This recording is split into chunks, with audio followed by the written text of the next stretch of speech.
Have you ever felt as if the world were conspiring against your progress? That no matter how hard you try, every step forward is met with a stronger pushback? The Stoics would say, good, because whatever stands in the way becomes the way. This is not just poetic encouragement, it's one of the most powerful frameworks for navigating life. Obstacles to a Stoic are not obstructions, they are invitations to evolve. Let us journey through this Stoic insight not as passive readers, but as active seekers. Let this not merely be a lesson in philosophy, but a transformation in mindset. This long-form essay will explore how hardship can be the sculptor of our character, how pain can become the fuel for purpose, and how ultimately the way forward is through, not around, the challenge. 1. The hidden power within resistance. We begin with a flower growing through a crack in the pavement. No gardener planted it there. No rich soil nourished its roots, yet it thrives. Why? Because life by nature pushes toward growth, and growth demands resistance. Resistance is not an anomaly, it's a signal. The Stoics understood this. Marcus Aurelius, writing in his tent amidst war, captured it with chilling clarity. The impediment to action advances action. What stands in the way becomes the way. Every time you feel the sting of rejection, the burn of failure, or the weight of uncertainty, you are facing an opportunity wrapped in discomfort. It is in these very moments, when nothing is certain and everything hurts, that character is forged. Resistance is the furnace where the raw ore of our potential is shaped into the refined steel of who we become. Why do we fear struggle? Because we confuse ease with success. But easy things rarely change us, and what doesn't change us cannot strengthen us. The Stoic mind doesn't crave comfort, it seeks capacity. It doesn't chase pleasure, it cultivates presence. When we embrace resistance as a teacher, we begin to see the world not as a threat, but as a training ground. Pain is not the enemy. Stagnation is. Pain has a way of commanding attention. It makes us recoil. But what if instead of retreating, we leaned in, not masochistically, but curiously?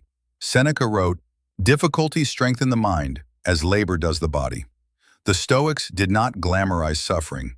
They simply refused to let it go to waste. Think of a moment in your life that brought you to your knees, a betrayal, a loss, a failure so devastating that it seemed to fracture your sense of self. Now think about who you became after. Maybe not right away. Maybe the growth was slow and silent, but it came. Through the pain, you discovered empathy. Through the grief, perspective.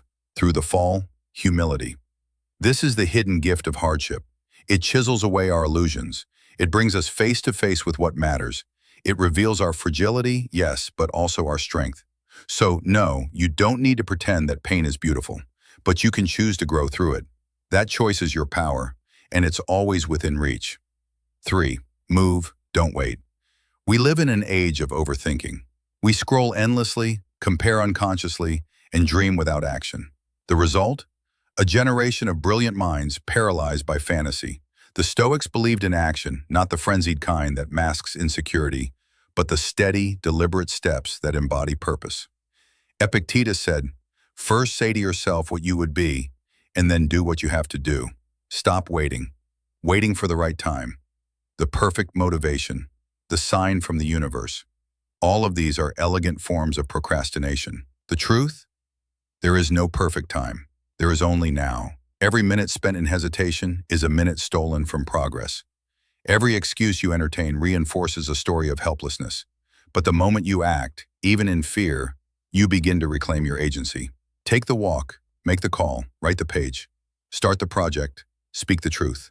Movement creates momentum, and momentum changes everything. 4. From obstacle to fuel. Imagine waking up each day and viewing every difficulty not as an enemy, but as energy. That's not optimism, that's Stoicism. The greatest Stoic leaders, from Marcus Aurelius to Admiral James Stockdale, understood this. Adversity is not something to endure, it's something to absorb, reframe, and redirect. Life is not happening to you, it's happening for you. Every time you are rejected, criticized, or challenged, you are given fuel. The more intense the challenge, the greater the energy source you can transform. Think about athletes who train in the rain, entrepreneurs who launch after bankruptcy, survivors who become teachers of their trauma. They didn't wait for life to be fair. They turned unfairness into fire. So when life pushes you, don't just push back. Rise, higher, stronger, wiser. Let the world wonder how you turned breakdowns into breakthroughs. That is the Stoic alchemy. 5. Stillness in the storm. In a world addicted to noise, stillness is a rebellion. We are taught to react, to respond, to defend. But the Stoic learns to observe, to pause, to anchor in stillness, because it is in stillness that wisdom whispers. You don't need to have the final word. You don't need to prove your worth. You need only to remain grounded in your values. Marcus Aurelius often wrote about returning to the inner citadel, a mental fortress of clarity and calm. No matter how chaotic the external world, he believed, we could always return there. Try this. The next time someone insults you or something inconvenient happens, pause, count to 3, breathe. Ask, is this worth my peace? You'll be amazed how quickly storms pass when you stop trying to control them. You're not here to win every battle. You're here to win your own soul. 8. Rising. Again and again. You will fall. That's guaranteed. The Stoic knows this, but the fall isn't failure. The refusal to rise is, each fall is a curriculum in strength, a lesson in humility, a practice in grace. Get back up. Not perfectly, not all at once, just enough to say, I'm still here. Over time, those small rises accumulate. They create resilience. They tell the story of a person who refused to be defeated.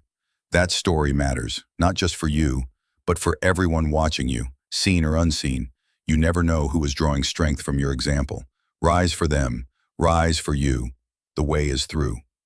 To live like a Stoic is not to deny emotion, but to master it, not to avoid hardship, but to welcome it as a builder of self, not to chase comfort, but to pursue clarity. The obstacle is not in the way, it is the way. And if you can remember that deeply, daily, you will stop fearing life's difficulties.